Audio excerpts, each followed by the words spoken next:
이사야를 준 거 30번째 시간입니다.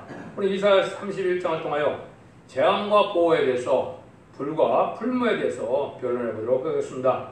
본장은 하나님을 공경하는 백성이 하나님을 앙망하지 않고 인간에게 도움을 얻어보려고 또 세상의 노력을 의지하려고 이런 믿음을 가진 자들은 바로 망한다는 것입니다.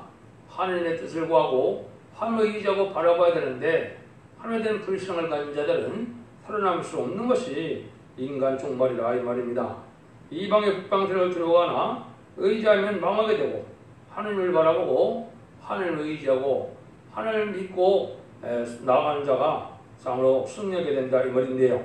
그래서 하나님의 이제 말씀을 의지하려면 진리의 심판의 다리를 굳게 잡고 진리의 말씀을 역사하시는 하늘을 바라보고 의지하는 이런 믿음을 하나님께서는 이제 절대 망하게 하지 않고 절대 인도와 보호를 하여 구원함을 받게 하신다. 그것은 이제 새 시대에 축복해 주신다는 말씀이죠. 세상을 심판하고 에덴성을 헐겨주셔서 완전한 축복을 주신다는 말씀인데요. 이 시온의 무리는 결국 인바진 10만 4천 명의 무리를 뜻했고 그 단체에 속한 자들이 하나님이 한 양떼로 한 보호처럼 다 모은다는 말씀대로 하나님께서 이제는 구원의 무리가 된다 이렇게 볼 수가 있습니다. 1절에서 3절입니다. 도움을 구하러 애굽으로 내려가는 자들은 화 있을진저 그들은 말을 의리하고 병거의 많음과 마병의 심히 강함을 의지하고 이스라엘의 거룩한 자를 앙목치 아니하며 여호와를 구하지 아니하거니와 여호와께서도 죄로우신 족 재앙을 내실 것이라. 그 말을 변치 아니하시고 일어나서 악행을 한 자의 집을 치시며 행악을 돕는 자를 치시리니 애굽은 사람의 신이 아니며 그 말들은 육체의 영이 아니라 여호와께서 그 손을 드시면 돕는 자도 넘어지며 동을 파는 자도 다 엎드려져 함께 멸망하리라. 하나님을 공경하는 자들이 이렇게 하나님을 바라보지 않고 애굽을 향한다, 세상을 향한다 이 말이죠. 그래서 한국에서도 물론 한미동맹이 중요하지 않지만 너무 미국만을 의지하는 것도 합당치 않습니다. 결국은 하나님께서 우리를 보호하고 인도하시는 그 믿음이 지금 필요한 것이다 이 말입니다. 이 시대에는 구약 시대는 애굽이 강한 세력이었기 때문에 애굽을 의지하는 이스라엘 백성들을 책망하지만은 이 시대에 이제 우리나라는 이제 너무나 미국만을 의지하다든가 또 공산당 세력을 무서워서 두려워한다든가 또 그들을 의지하는 것은 이게 불신앙이다 이 말입니다. 하나님의 절대적인 보호와 인도와 사랑을 믿고 나가야 되는데 세상의 권세와 세상의 세력을 이렇게 믿고 나간다. 병거의 많음과 마병의 심히 강함을 의지한다고 그랬죠. 이게 이제 공산당 세력을 무서워하고 중국을 두려워하는 이런 세력이 많은데요. 이 자들이 하나님 앞에 이제 불신앙 세력에 대해서 멸망할 수밖에 없는 자들이다 이 말입니다. 그래서 애국은 이제 크게는 남방 세력, 자본주의 세력, 또 작게는 미국의 세력 이런 것을 의지하는 것은 이제 하나님 합당치 않다 이렇게 보는 겁니다. 그래서 하나님만을 바라보고 의지해야만 하나님의 절대적인 보호와 인도함을 받게 되는데 심판의 환란장이라는 것은 인간의 행동으로 당할 수가 없고 피할 수가 없는 거기 때문에 하나님의 보호와 인도함을 받지 않으면 살아날 수 없는 때가 바로 심판 때거든요. 그 심판날이 임박한 때 우리가 살고 있으니까 하나님 믿고 의지하는 믿음이 지금 시대에 중요한 믿음이다 이렇게 보시면 되겠죠. 4절 5절입니다. 여호와께서 이같이 내게 이르시되 근사자나 젊은 사자가 그 심을 움키고 어르렁거릴 때 그를 치려고 여러 목자가 불러왔다 할지라도 그것이 그들의 소리를 하여 놀라지 않을 것이요 그들의 떠들머리 나여 굴복지 않을 것이며 그와 같이 나 망군의 여호가 강림하여 시온산과 그 영에 싸울 것이며 새가 날개 치며 새끼를 보호한 같이 나 망군의 여호가 예루살렘을 보호할 것이라. 그것을 보호하며 얹으며 넘어서 구원하리라 하셨나니 하나님께 이렇게 말씀하시죠. 하나님이 얼마나 하나님께서 우리를 보호하시느냐. 사자가 식물을 엉키면 놓지 않는 것처럼 또 새가 자기의 새를 날개 아래 보호할 때 목숨을 바쳐서 자기 새끼를 지키려고 하죠. 하나님께서 그렇게 하신다 이 말입니다. 전지전능하시고 무수불능하시고 천지의 대주자가 되시는 하나님께서 절대적인 보호해준다 이 말이죠.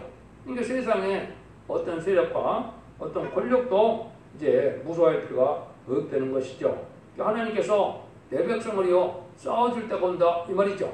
이게 이제 인간의 신분의 때입니다. 그러니까 지금 이 시대는 진리에 순종하여 하나님 믿고 의지하여 함이 원하는 신앙생활함으로 시온의 한 단체가 되는 것이 중요하다 이 말입니다. 여러 가지 지금 교단도 많고 교파도 많고 이단도 많고 탈선된 것도 많죠. 결국은 시온의 무리라는 14,000명의 변화 성도가 나오는 단체가 참 한 단체입니다. 전 세계를 통일하여 한 단체를 이루어서 세계 통일에 필요한 걸 주시고자 하는 것이 하나님의 뜻이거든요.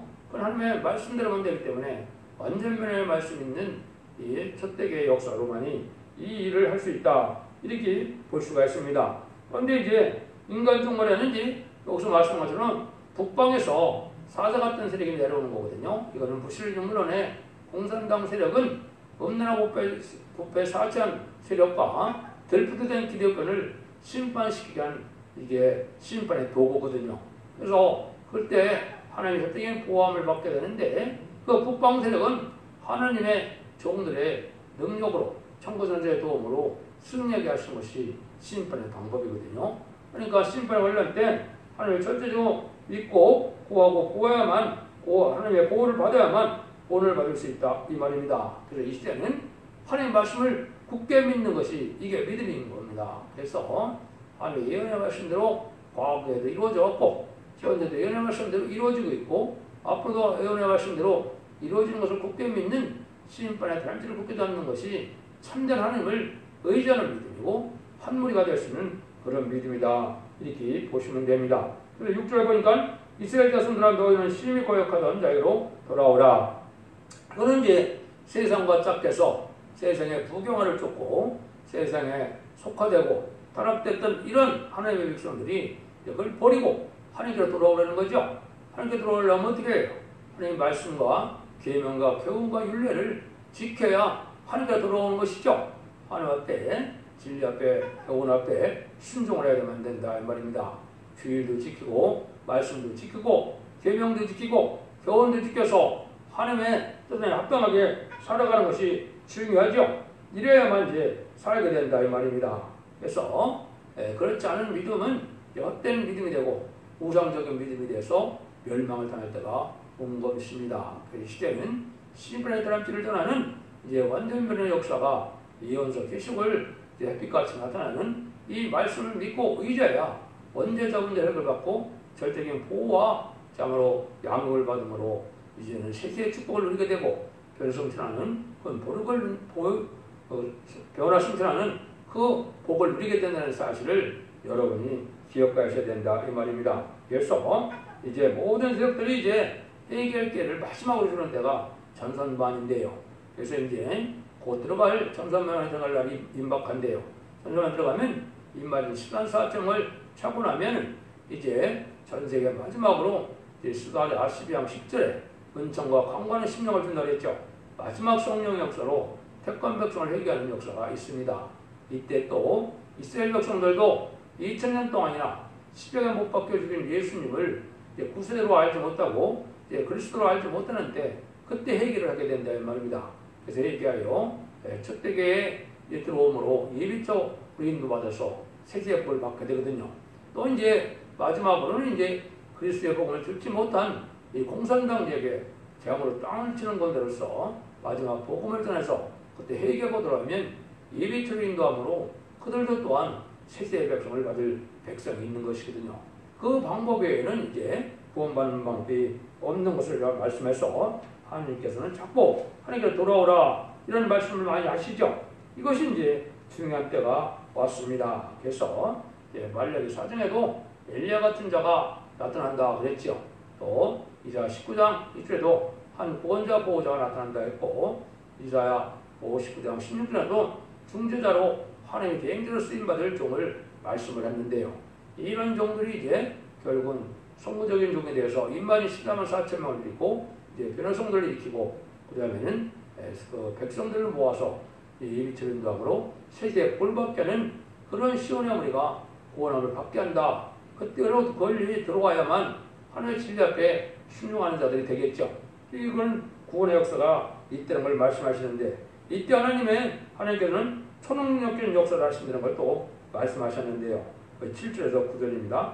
너희가 자기 손으로 만들어 범죄한 은상, 금우상을 그날에는 각 사람이 던져버릴 것이며 아스팔에 엎어질 것이나 사람의 칼로 말미암지 아니겠고 칼에 상두을 것이니 여러 사람의 칼로 말미암이 아닐 것이며 그는 칼 앞에서 도망할 것이요 그 장정으로 복한 자가 될 것이라.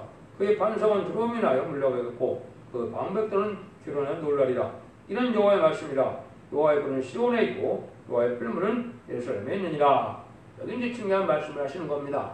그래서 아까 얘기했듯이 부패되고 속화된 타락한 세상을 심판하고 또 세상의 소망을 두고 사는 이 들포대된 기독교인들을 심판할 때는 북방 세력을 사용한다 이 말입니다.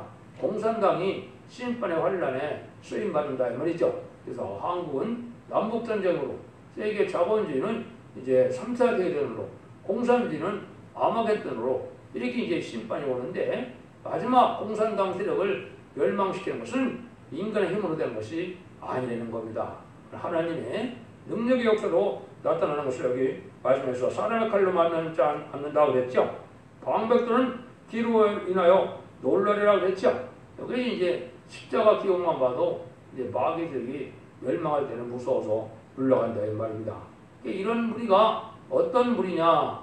이게 이제 시온의 무리인데, 그걸 여기를 뭐라고 표현했나요? 여호와의 불은 시온에 있고 여호와의 풀무는 예루살렘이니라. 여호와의 불은 시온에 있다고 그랬죠. 하나님의 기뻐서 함께하는 무리에 하나님의 불이 있다. 이게 이제 입맞은 심한 사세명들은 심판형과 소멸형을 받고 일곱령을 받음으로 말씀의 불, 소멸의 불, 심판의 불을 받아서 불성각이 되거든요.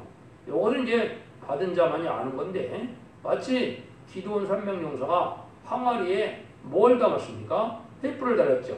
지금은 이제 그 진리의 불을 닮아서 성령의 불을 가슴에, 다음에는 이제 기드온 300용사가 불러서 건데 14만 5천 명 중에 12만 명을 멸망시켰던 것으로 그런 역사가 오거든요. 요걸 이제 말씀한 겁니다. 그런데 풀무는 예루살렘에 있다. 이건 이제 교회를 뜻했죠. 하나님께 함께하는 참된 교회는 하나님께 호소하고 기도하면 이렇게 자 불성하게 되어서 마귀를 이길 수 있는 그 불이 되죠. 그래서 요에서 2장 29절에 보면 남성과 여성에게 이제 하나님의 신을 보여주면 피와 불과 연기기 등의 표적 같은 거가 따른다 그랬거든요. 하나님의 권세 능력이 함께함으로 이렇게 승리하게 되는데, 하나님의 불로 세상의 불인 마귀의 불인 이제 원자탄, 수소탄도 이기게 된다 이 말입니다. 그래서 이것이 하나님의 절대적인 보호와 인도 속에 나온 백성을 구원하는 역사가 하나님의 능력의 역사로 이렇게 된다는 것입니다. 이 시대에 참다운 신앙을 가진 자들은 바로 뭐냐? 이 말씀의 불, 신불의 소멸의 불에서 진짜 불성하게 되고 불을 많이 받는 것이 지금 필요한 때인 것입니다. 이게 하나님이 신으로서 역사하면서 구원을 베푸는 하나의 방법인 것을 우리가 알게 된다 이 말입니다. 이것은 이제 특별히 선지과인 한국에 대한 부분이 많이 있다고 이렇게 보아야 되는데요. 그것은 미가서 5장에 보면 하나님께서 우리의 평강이 되는 때가 언제라 그랬습니까? 우리 지경을 밟을 때 7, 8군왕을 일으켜서 그들 치게 되고 주님 우리의 평강이 된다고 그랬죠. 이것은 이제 북방 환란이 올 때 주님의 능력과 권세가 나타나서 결정감 받은 종들이 승리하게 될 것을 얘기한 거거든요. 거기 첫 번째 환에서 살아나는 방법을 이렇게 말씀을 했거든요. 우리 지경을 밟을 때 그가 우리를 구원하여 내린다. 그게 예수님이 구원한다 그랬는데, 이것이 바로 말세의 사명자들이 북방을 쳐서 복제를 멸공통하여 선지과를 이루게 될 것입니다. 그것이 이제 요에서 2장 20절에는 이제는 여호와께서 중심이 뜨거워져서 이제 뭐라고 했습니까? 내가 정부는 동해로 후구는 서해로 물리쳐서 악취가 나게 된다 이 말했죠. 이게 하나님이 큰일을 행하면서 한국을 통일시킬 걸 얘기했죠. 마치 114가 아랑군대를 쳐들어갔을 때 기도하니까 아랑군대가 능지머려버렸죠. 뭐 장님된 군대가 군대 역할을 할 수 있으니까 당연히 승리하는 거죠. 이런 일이 있을 것을 여기 이제 말씀하신 것이다 이렇게 볼 수가 있습니다. 근데 이 하나님의 권세를 받은 모세 같은 종은 미리 나타나는 것이 아니기 때문에 이걸 어떻게 얘기했어요? 나오면서 2장 5절에서는 환란이 와서 이제 음란법에 살찌도록 하는 자들이 많이 멸망을 당할 때 하나님께서 그 종견들을 생각하여 엎드러질 듯이 그 배성에 이르러서 그걸 예비한다 그랬거든요. 그때 이제 건세받은 종이 나타나서 하늘을 향하여 기도함으로 승리하게 된다는 것인데, 요거는 이제 알파적인 역사가 이스라엘 구원해낼 때 10가지 재앙으로 땅을 재앙으로 바로를 굴복시키고 이제 6월절에는 연합군을 받게 하고 홍해를 가를 때 어떻게 했습니까? 앞뒤가 꽉 막혀서 막막한 지경이죠. 그렇지만 모세대로 홍해를 이제 가르게 되고 홍해를 건너게 되니까 애굽 군대는 홍해에다 수장시키고 말했죠. 이런 방법이 하나님의 이제 인간 종말에 있다 이 말입니다. 알파적인 역사인데 그보다 더 큰 것이 7배의 역사가 바로 인간 종말에 말세에 설명되는데, 한국에 이제 모세 같은 지도가 나타나면 이 지도는 세계적인 지도가 돼서 세계 통일의 평화왕국을 그런 종들이 되는 겁니다. 그 일들을 이제 여기 이렇게 말씀하셨다. 그래서 기호로나 놀래가는 역사는 말씀 권세를 받은 종들이 은비 십자가에 파란 바탕에 푸른 하늘색 바탕에 은비 십자가 기호를 들고 나갈 때 그 기호만 보고도 도망한다 그랬죠. 그건 마귀 세력이 이제 망할 때가 돼서 마귀가 혼비백반하여 다 멸망할 것이었는데, 그 마귀 세력이 바로 무신론 유물론의 공산당 세력인 것입니다. 그래서 하나님은 이렇게 완전히 우리를 보호해서 북방 세력을 물리치기 위해서 우리를 절대적인 보호하는 데 쓰게 시험을 이뤄서 아름다운 세시의 축복을 주고자 하는 것이 하나님의 믿음이니까, 하나님께서는 하나님을 믿고 바라고 의지하는 믿음을 가진 자를 보호할 것이고, 이방 세력이나 무신론 세력이나 여기서 말해도 또 은상, 금우상, 우상을 섬기는 세력들은 다 망한다 이 말입니다. 세상의 권력과 세상의 부력을 의지하는 자들도 다 망하게 된다 이 말입니다. 하나님만을 의지하고 보호하여 이제 죽지 않고 쇠퇴하고 죽지 않고 법을 성천하는 놀라운 구원의 역사가 인간 종말의 마지막 한일의 역사인데, 그 구원을 받을 수 있는 그런 우리가 되는 것이 주겠죠. 하나님은 지금 그 믿음을 우리에게 말씀하시는 겁니다. 그래서 인간 종말의 역사를 이제는 이렇게 절대적인 하나님의 보호와 인도함이 있는 걸 믿고 강한 믿음으로 하늘을 바라보고 의지해야만 되고, 북방색을 두려워하거나 북방색을 좋아해서도 안 되고, 하나님 믿고 의지하는 자들을 절대적인 구원을 받게 할 것을 말씀하신 것입니다. 여러분들도 이런 믿음을 가졌어서 신분의 환란중에 상관없이 자손만대의 축복을 드리는 복된 종들과 성도님들 다 되시기를 예수님으로 간절히 축원드립니다. 아멘.